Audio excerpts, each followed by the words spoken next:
Yeah, good afternoon again bafowethu, njani niyaphila? Mfoka Mkhonzo nibingelelayo.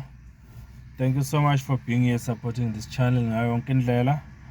Ngamukela ama new subscribers ku YouTube.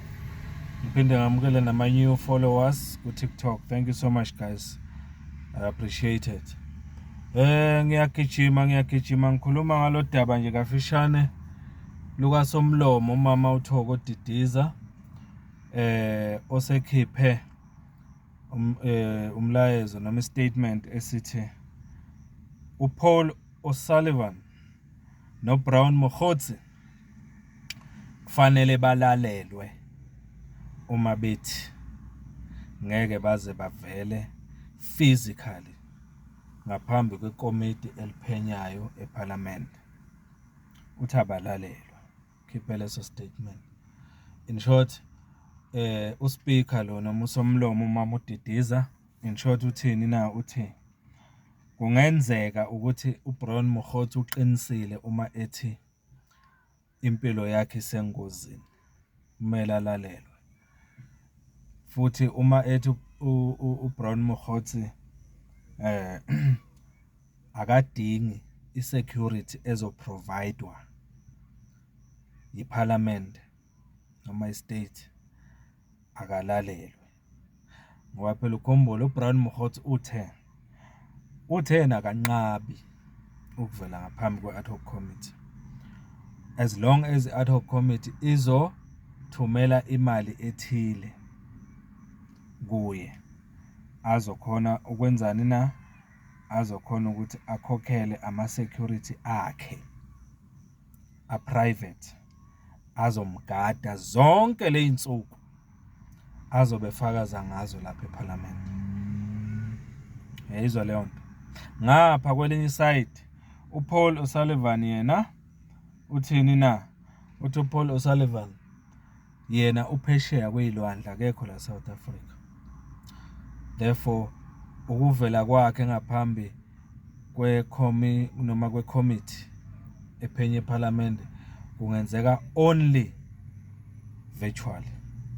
Yayizwa leyo nto. Shothi kungenzeka online, angakhona ukuxoxa. And futhi kunembandela nalapho ethi uthi uSullivan ngeke azavume ukubuzwa imibuzo yigebengu yena. Uzuyabala njengathi impela o-MK Party no-EFF nabanye ngamanye ama-member lawo eParliament athi ngeke azavuma ukuyobuzwa imibuzo yiwo yena. Uyayibona? Uthi angeke aze avume ngempela. In short ubeka imbandela. So manje sinabantu abawuthula esisenkingeni ngabo uBrown Mokgotsi noPaul O'Sullivan. Banesibindi sokuthi batshele i-ad hoc committee ukuthi we are not coming to you. Yayizwa leyo nto. They are boldly saying we are not coming. Yayizwa leyo nto. Kusitshelani ke lokhu bafethu? Uma ungayibheka kahle lento iyakutshela ukuthi kukhona labantu labathola khona isibindi sokuthi badelele iParliament ngalendlela.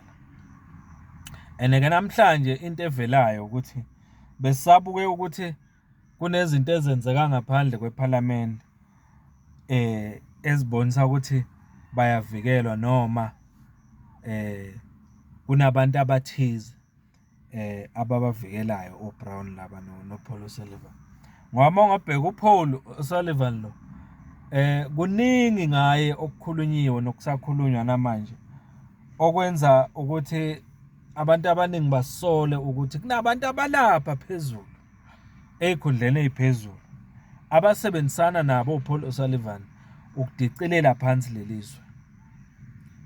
Kusolakala ukuthi kunabantu abathile abavikela uBrown Mokgotsi lapha ukuthi bayo accounta ngezinto abazenzile kulelizwe. Obani labo bantu? Who are these people who are protecting uPaul O'Sullivan and Brown Mokgotsi and others? Umama uThoko Didiza yena nje obeseParliament iParliament libe lisho kahle ukuthi lingayiprovide security for Brown Mokgotsi. Umama uThoko Didiza usho usho ukuthi yena kwayena akayithembi le security engaprovidwa for Brown Mkhothi uma ethi abalalelwe kuhlonishwe izikhalo zabo. Isho ukuthini lento? Ake sikhulumeni ngale ndaba bafethu. Ngicabanga ukuthi indaba le baluleke kakhulu. Ngifuna nje ukuzwa umbono wenu ukuthi nithini ngestatement esikhishwe usomlomo noma uSpeaker uMama uThoko Didiza ngoPaul O'Sullivan noMkhothi ukuthi kuyofanele kulalelwe ama-concerns wabo ukuthi bangaveli ku-ad hoc committee. Ungathini ngoMama uThoko Didiza? Ungathini ngoPaul O'Sullivan nangoBrown Mkhothi ukuthi still namhlanje bathi bona ngeke bavele ku-committee kungafinyelelwa noma kungavunyelwana nezimfuno zabo? Ake sixoxeni ngalolu daba ke mfethu. Sizwe ukuthi nithini umbono wenu. Mfoka Mkhonzala. If you haven't subscribed, ngiyacela usubscribe la ku YouTube. Uphinde ufollow na ku TikTok. Siyabonga. Thank you so much.